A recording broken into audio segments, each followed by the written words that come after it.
Ma'am, how to ace TRF po? From Mayor. Hi teachers! Hi future LPDs! Alam nyo, parang napansin ko mali yun. That's sasabihin ko, hi teachers! Hi future public teachers! O, diba? At paano nga ba mapaperfect ang TRF?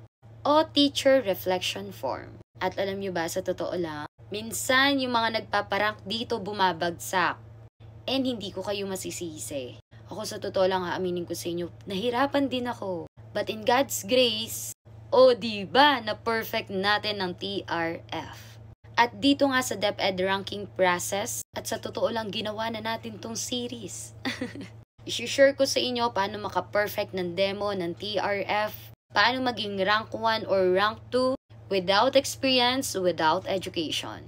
And now, pag-usapan na muna natin itong TRF. So, by the way, matagal na talaga ako nag-share ng mga ganitong content. At ito po, makikita ito sa Red App.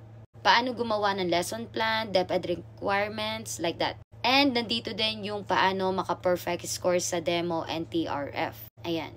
Pero yun nga, ang dami pa rin nagtatanong dito, ba't parang hindi sapat yung mga ginagawa ko? Charis. At yun na nga, sasagutin na natin. Bakit tayo gumawa ng panibagong video? Kasi nagbago yung tanong. Nagbabago ba ang tanong? Oo nga, kakasabi ko pa lang. But still, the objective parehas lang po.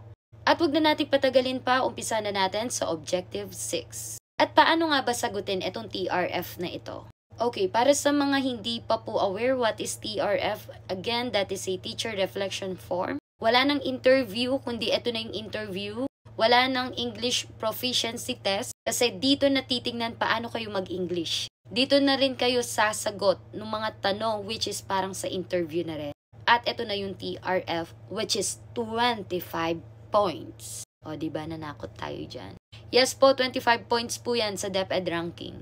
At napakalaking bagay. Once na na-perfect mo tong TRF, yan demo na yan, 25 plus 35, pag na-perfect mo na, pasok ka na sa RQA. So, ang Objective 6 is maintain learning environment that are responsible to community. Okay, ito kasing PPST na ito. Ito yung mga non-observable. Kapag observable, ito yung sa loob ng classroom, which is yun yung demo.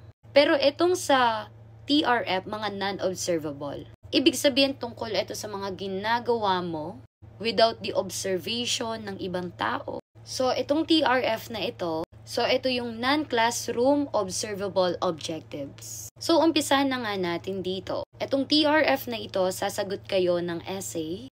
Ito ay maaaring 10 sentences. Better na sumagot ka ng mga 7 to 10 sentences. Dapat kahit medyo maikli, pero swak yung sagot mo. Yung nasagot niya yung tanong. An example question dito is how do you maintain a learning environment that is responsive to your community's context? Describe the context in your area and share teacher practices that contribute to further improvement of your community. Etong tanong na ito, hindi ito napalitan nung nag-TRF ako sa DO Pampanga. Pero nung nag-answer na ako ng TRF sa San Fernando, iba siya. Pero hawig na hawig. Dun sa SF lang, sa San Fernando, mas naging specific yung tanong. May sasagutin ka na talaga. And specific na talaga yung ibibigay mong sagot. Unlike dito, napaka-general ng pwede mong ibigay. So, base na muna tayo dito sa Objective 6. Ano bang ibig sabihin niya? I-maintain mo yung learning environment. Ibig sabihin, no? Dapat maganda yung learning environment mo, conducive, responsive. Ibig sabihin, kung may mga nangangailangang bata, nandun ka. You are aware sa kanilang social background, welfare nila, ano yung mga needs nila. Responsable ka pagdating sa mga ganon. So, tinatanong lang, paano mo ma-maintain yon? Paano ka magiging responsive and responsible teacher sa community mo? So, ako noon, ang shinare ko lang is nag-start ako ng basa mga bata, yung nagtuturo ako ng mga bata.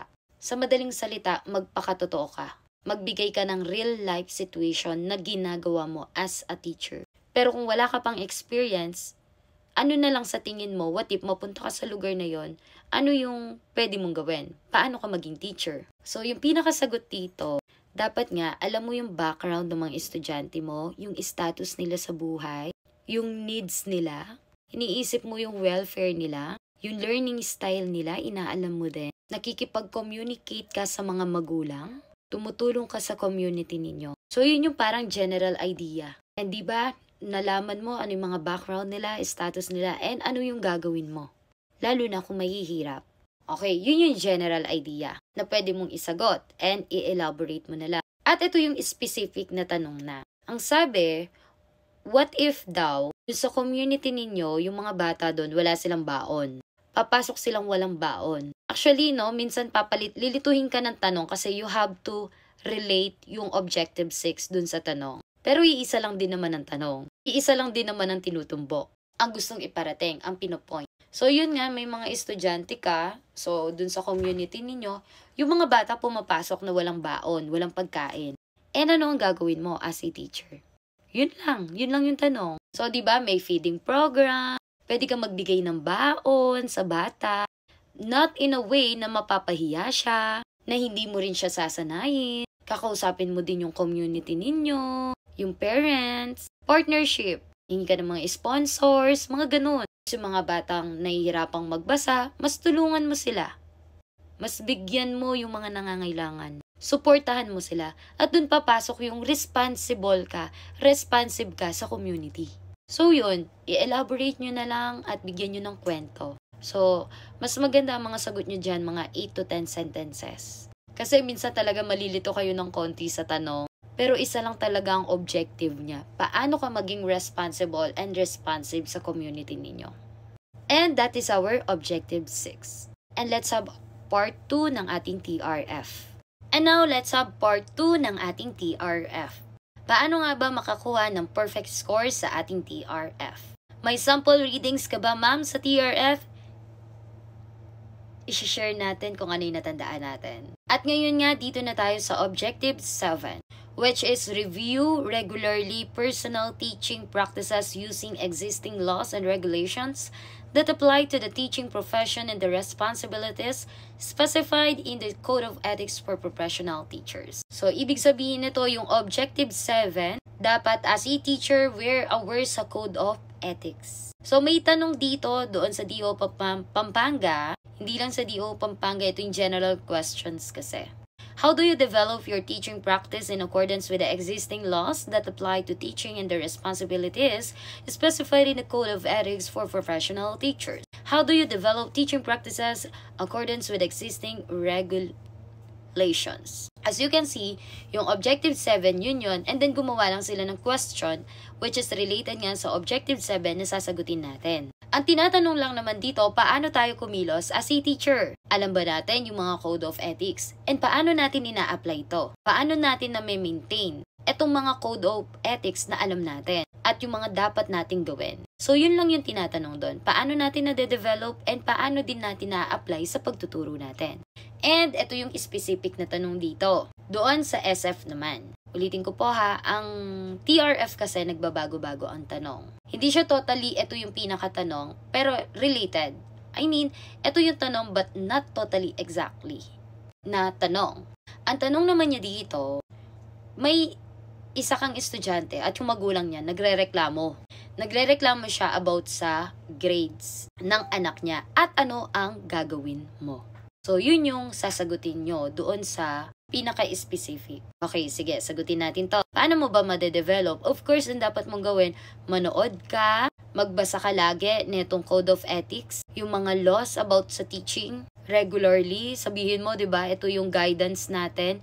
Ito yung nagga-guide sa atin, ito yung parang Bible din natin para alam natin ano at ang hindi dapat gawin. And yung tanong nga na specific, dahil nga dito sa Code of Ethics, pag tayo nagbibigay ng grades, kailangan fair tayo. Ina-assess natin ng tama yung performance ng mga bata. Nagpo-provide tayo ng quality education. Di ba nasa Code of Ethics yan? Kumbaga, ine-elaborate mo lang.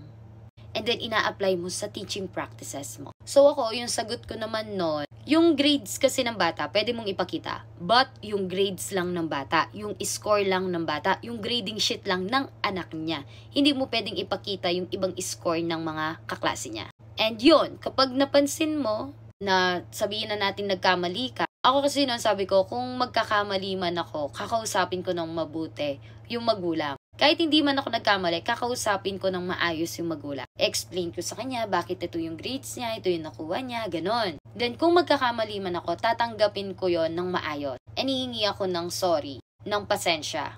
Pero sabi ko dun banda sa dulo, sabi ko, pero as a teacher nga, bago ko ipasa yung grading sheet, ganyan, titignan ko, magdo-double check na muna ako. Ganun yung sagot ko. Totoo lang. So, yun yung mga idea na pwede kong ibigay sa inyo. Next, punta tayo sa Objective 8. Dito naman, adopt practices that uphold the dignity of teaching as a profession by exhibiting qualities such as caring, attitude, respect, and integrity. So, ito yung general question. In which practices do you show care, respect, and integrity to learners, colleagues, parents, and other education stakeholders? How do these practices uphold the dignity of the teaching profession? So, ito lang, paano ka lang nagpapakita ng care, ng respect sa mga taong nasa paligid mo. Yun yung pinakatanong dito. Pero may specific na tanong dito. Ang sabi, kung napapansin mo daw yung estudyante mo na parang malungkot siya and napansin mo na bumababa yung grades niya, ano ang gagawin mo? Yun yung pinakatanong doon. Ako gagawin ko, kakausapin ko yung bata. May problema ka ba?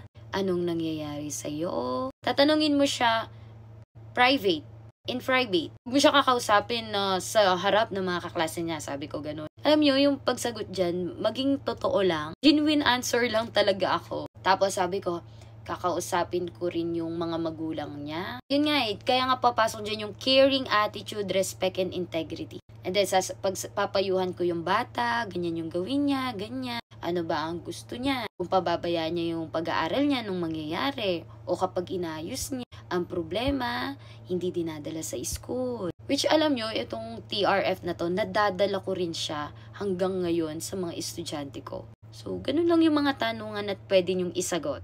Kayo na bahala mag-elaborate. Next, punta na tayo dito sa Objective 9. Tapusin na natin.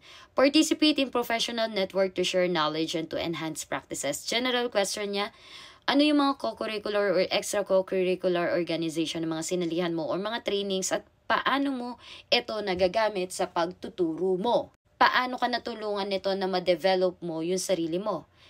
Especially sa professional development.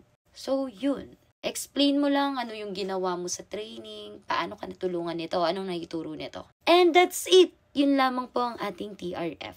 At yun lamang po. Thank you po.